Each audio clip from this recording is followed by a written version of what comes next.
guys, ito na po yung ating luto ngayon at ito po ay maigsi lang po ito kasi parang maluto na po ata yung ating chicken.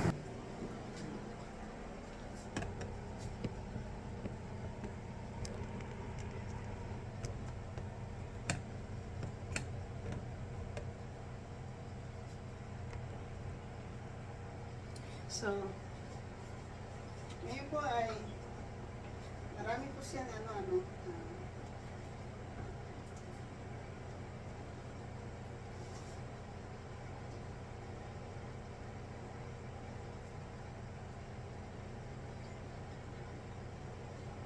So kapag niluto po niyo kapag niluto po niyo yung tomato sauce at saka tomato sauce, tomato paste po, siguro po mga 5 minutes bago po niyo ilagay sa lagyan ng tubig po para magkaroon tayo ng sauce. Hindi po yung lasa po ng tomato at saka yung tomato paste po, yung lasa po niya na medyo maasim-asim po, naaalis po yan.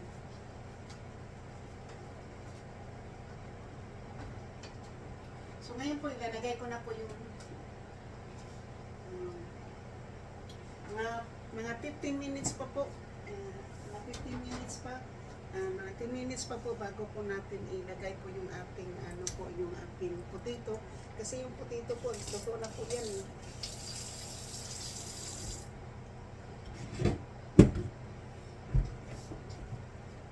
So luto na po yung potato natin po ay madali na lang po yan natin po.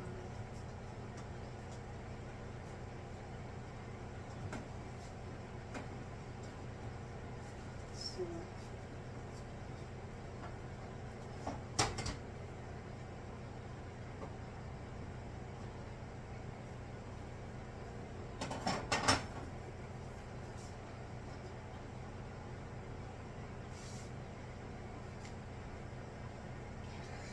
ganyan lang po ako pagkatapos ko talaga po magluto.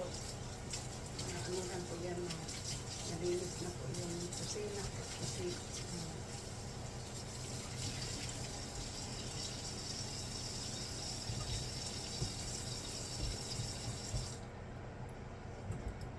tapos konting walis po para pagkatapos po natin dito ay wala na po tayong nililinisin.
So ngayon po ilalagay na po natin yung ating potato po para makakain na po tayo.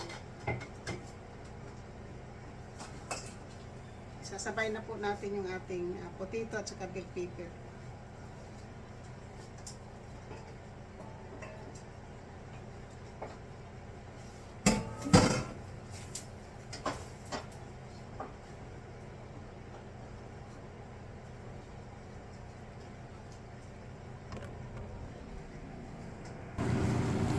Ito na po yung kompleto na po ng ingredients po. Kompleto na po yan.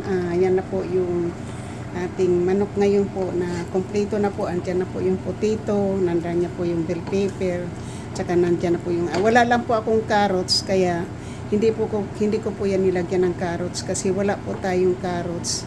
So ang ginawa ko na lang po, kung ano lang pong mayroon ako sa refrigerator po, yun lang po yung aking nilagyan ko lang po ng isang potato kasi isang potato lang po ang mayroon po ako, wala na po akong ibang potato. So tapos isang bell pepper po. Dapat po lagyan ko po sana yan ng mushroom, kaya lang po nakalimutan po natin bumili kahapon ng mushroom habang nandun po tayo sa tindahan. Wala po tayong kung ano lang pong mayroon, okay na po yan, masarap na rin po yan. So thank you po. Yan po yung ating yung ating pong po ng ating pagluluto.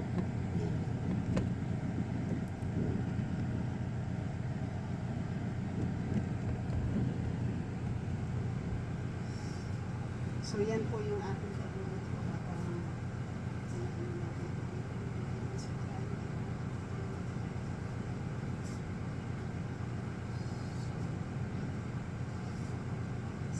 para makita po tayo dyan. Hintay ko na lang po ito na masimit po, maluto pa ng kaunti po yung ating potato bago po natin alisin. Yan. So mayroon po akong kanin, so mag-cover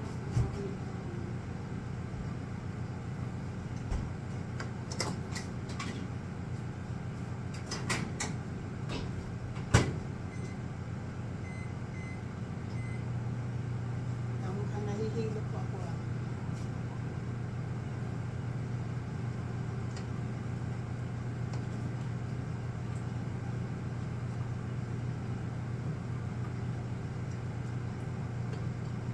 So hindi na po madudurog.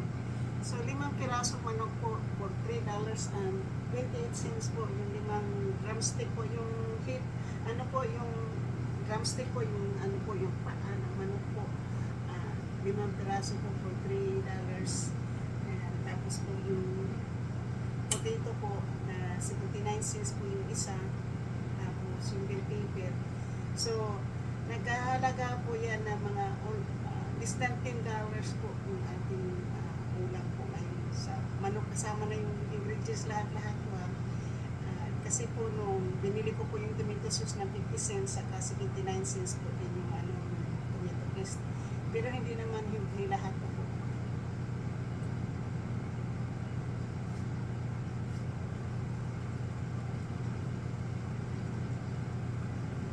Saka hindi na po siya madudurog po kasi na ngayon po, luto na po siya. Ayan, luto na po yan. Dadalhin ko na po yan sa loob.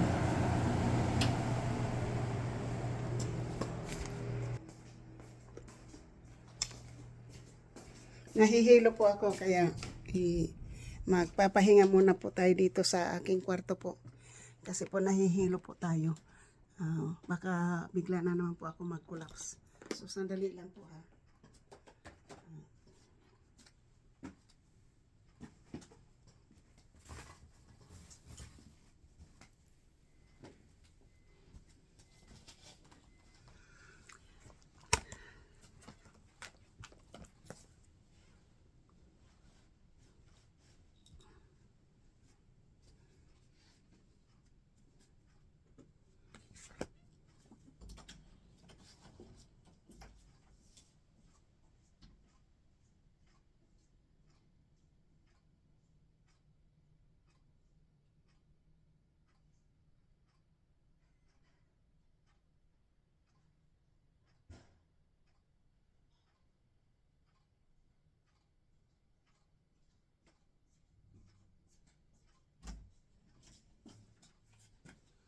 Dali lang po.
So, nandyan na po yung aking kanin po at saka yung aking ulam.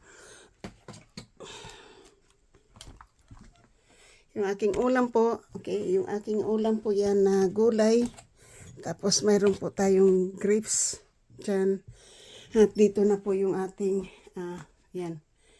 Tapos na po, nandito na po ako sa loob ng kwarto. Nahihilo po ako, mga kaibigan, ako po'y nahihilo.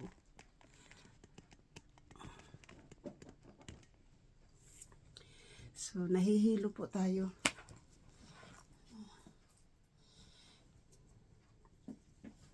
Kailangan po natin itong alisin po muna yan bago tayo po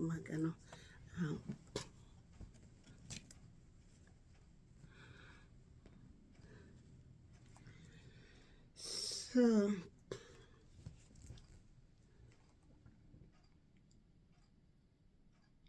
kasi mainit man na. Hindi ko lang po alam ha, pero nahihilo po ako talaga.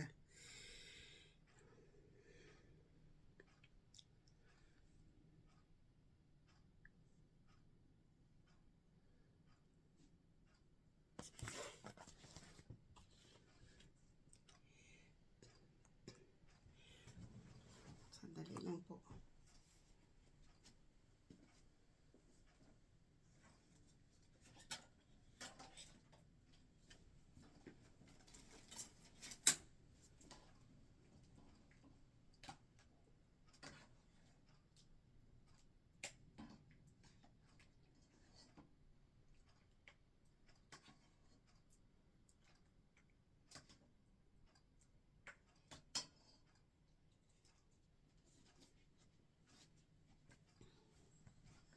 So guys, ito po yung ating ulam.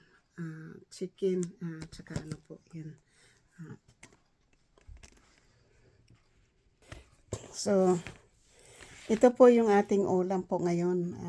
Chicken, gulay na pag-ibig, saka itong ulam natin. Tama po ano tayo. So, maraming salamat po. Tatapusin ko na po itong aking video ngayon. At sana nasa mabuti po kayong kalagayan po. Ay, hindi po lalala po yung ating naramdaman po ngayon. Parang buti na lang po nakatapos na po tayo magluto. At hindi po ako nasa kusina. Hindi ko lang po alam ha. Nahihilo po tayo. Kinatakutan ko lang po ito kapag nandun po ako sa labas na magkukulaps po ako. Pero thank God, nandito na, nakatapos na po tayo magluto. At sana ay kain po tayo mga kapatid. Ito po ang aking chicken na may tomato sauce at tomato paste,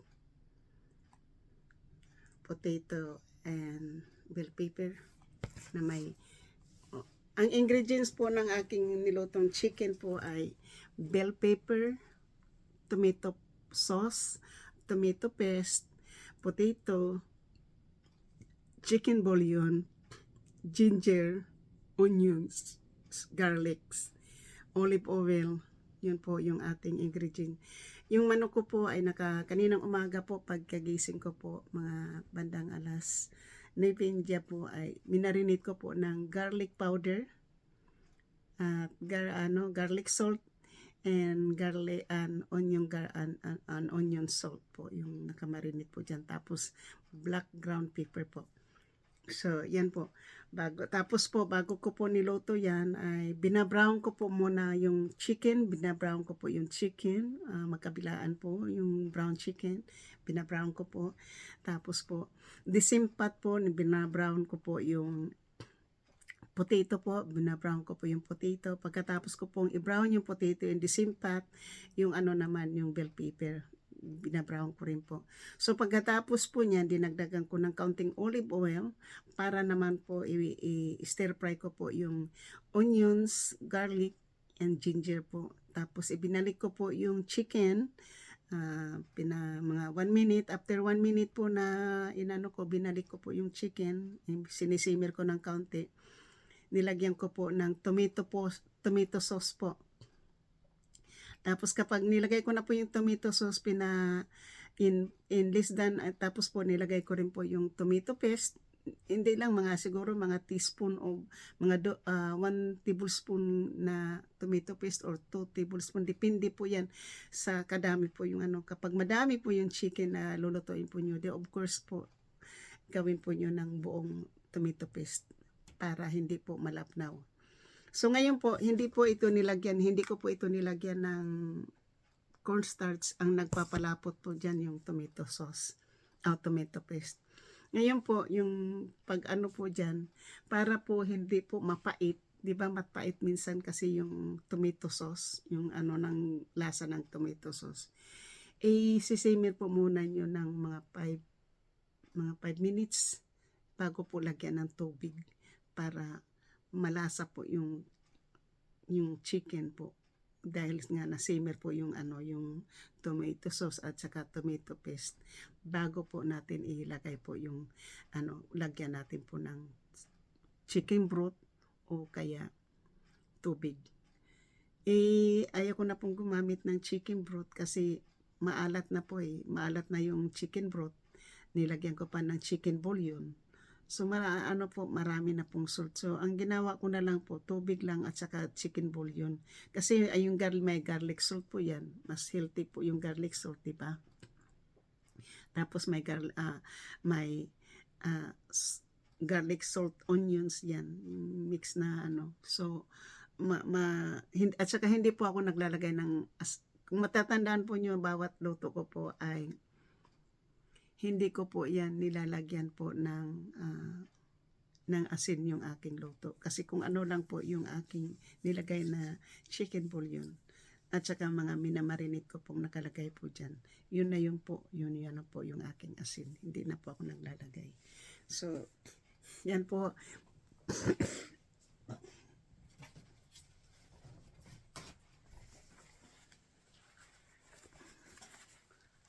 Na isasalaysay ko na po sa inyo kung ano po yung nakalagay po dyan. At ito naman po dito naman po sa gulay, ang ingredients ko po dito sa gulay, vegetarian lang po ito. Wala po itong karne, wala pong manok. Ang ginawa ko po dito, ang nakalagay po dito ay minix ko po yung soy sauce at saka vinegar po. Minix ko po yan dito sa bago po ako nagluto nito, nagmix na po ako ng soy sauce at saka vinegar po. Ngayon po, sinabay ko na po yung ginger, garlic at saka onions po pag stir fry. At saka doon ko na rin po isinabay po yung chicken bouillon sa vegetable. Paglagay ko ng vegetable, ginisa ko muna yung gulay para din po maano po yung kanyang lahat po ay maano po ng mantika, ng olive oil. Tapos po kapag para mayroon sabaw pong kaunti, para kasi hindi pa po yan maluluto, nilagyan ko po ng kaunting tubig, siguro mga 1/4 na cup ng tubig po para po masimmer natin po yung gulay. At pagkatapos po, bago po natin hinango yan, nilagyan po natin ng sesame oil po. Mayroon yan sesame oil, olive oil, ginger, sesame oil, olive oil, onions, garlic, tapos soy sauce and vinegar, tapos chicken bouillon. Yan na po, gulay. Yan po. So, yan po yung ating ingredients ngayon. Maraming salamat po. At ito po, I love you po. Kain po tayo. Hindi ko na po ibibidyo yung aking pagkain. Thank you po. Salamat sa lahat. Thank you. I love you all. Sa aking mga subscriber, maraming salamat. Sa aking mga 2020 po na mga followers, subscribers, silent viewer, new subscriber, sa aking po mga OFW kaibigan man o hindi. sa mga OFW dyan at sa mga solid ko pong nag-supporters at nag-tune in po araw-araw sa akin. Maraming salamat po. I love you all. Bye-bye. Hindi po maganda ang ating pakiramdam, kaya pahinga po ako. Pilipinas, magandang umaga. Middle East, magandang gabi. Calgary, Canada, magandang tanghali. Mama Sinya, magandang tanghali po. At dito po sa akin, sa San Francisco, California, USA, magandang tanghali po. Bye-bye! Love you. Ang buhay ko ay wither lang. Kayo po naging inspirasyon ko. Kayo po ang bago kong pag-asa sa buhay. Hindi ko man po nakakausap lagi yung aking family po. Pero nandyan po kayo. I love you po.